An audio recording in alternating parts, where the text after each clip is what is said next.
क़ुव्वत और बहुत ज़्यादा वुसअत मिली थी इस्लाम को। और उसके अलावा आपने बैतुल माल की हिफाजत का भी एहतमाम फरमाया था।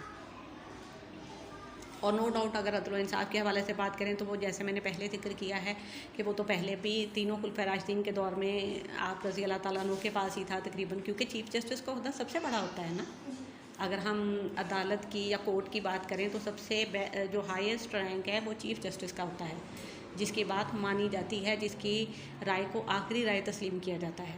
तो ये ओहदा शुरू से ही हज़रत अली रज़ी अल्लाह ताला अन्हु के पास था और ये तब तक उनके पास रहा जब तक आप रज़ी अल्लाह ताला अन्हु की शहादत नहीं हुई।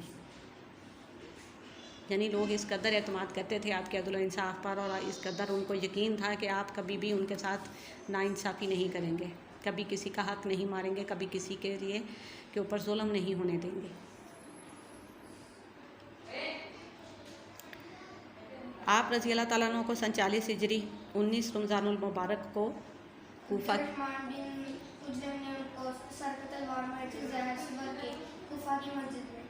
की मस्जिद में, क्योंकि कूफा उनका दारुल खिलाफा था, जिसे हम कैपिटल कहते हैं ना आजकल के दौर में, जैसे हमारा पाकिस्तान का इस्लामाबाद है दारुल खिलाफा, इस तरीके से जहाँ पे उनकी खिलाफत थी तो उनका दारुल खिलाफा कूफा था। तो उनकी जामे मस्जिद में वो नमाज़ अदा कर रहे थे।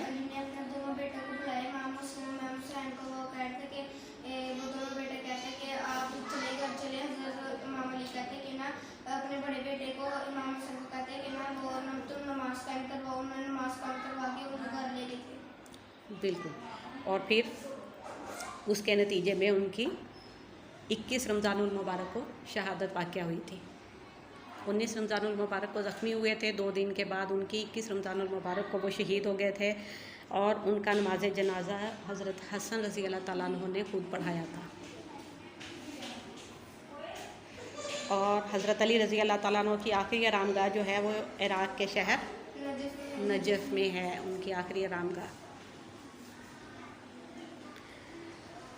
वही बात है जो हम पहले भी खुलफाए राशिदीन के हवाले से मैंने की, आप लोगों से बार बार करती हूँ कि तीनों खुलफाए राशिदीन और अब्बाज के हवाले से अगर हम बात करें मिला के चारों खुलफाए राशिदीन का अगर हम दौरे हयात भी देखें और दौरे खिलाफत भी देखें तो बेटा जो चीज़ बहुत वाज़े नुमायाँ नज़र आती है हमें वो यही है कि उन्होंने आप सल्लल्लाहु अलैहि वसल्लम को सिर्फ़ कलमा नहीं पढ़ा था, आप सल्लल्लाहु अलैहि वसल्लम को सिर्फ आखिरी नबी नहीं तस्लीम किया था, बल्कि नबी करीम सल्लल्लाहु अलैहि वसल्लम की जो तालीमात थी और इस्लाम के जो बुनियादी अहकाम नाज़िल हुए कुरान पाक में, उन सब को इन तमाम खुलफाए राशिदीन ने अमली ज़िंदगी में भी अप्लाई किया था। ठीक है ना, यही बात समझ में आती है ना हम सबको। यानी कोई भी इन चारों खुलफाए राशिदीन के दौरे खिलाफत की अगर हम देखें तो कोई भी हमें ऐसी बात नज़र नहीं आती जो कि इस्लाम के मुनाफी हो या फिर अल्लाह ताला की तालीमात के मुनाफी हो। तो क्यों इनके नाम अभी तक ज़िंदा हैं हमारे असलाफ़ के, हमारे बुज़ुर्गों के, खुलफाए राशिदीन के? इसकी बुनियादी वजह यह है कि उनके सीरत व किरदार में इस्लाम शामिल था।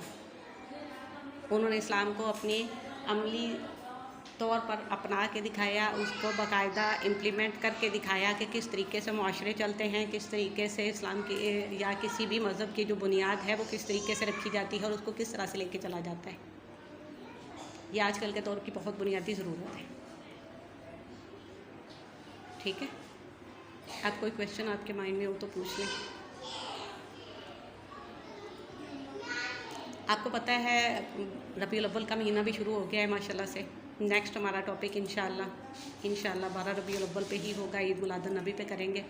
तब तक बहुत करीब भी होगा जश्न विलादत नबी करीम सल्लल्लाहु अलैहि वसल्लम का।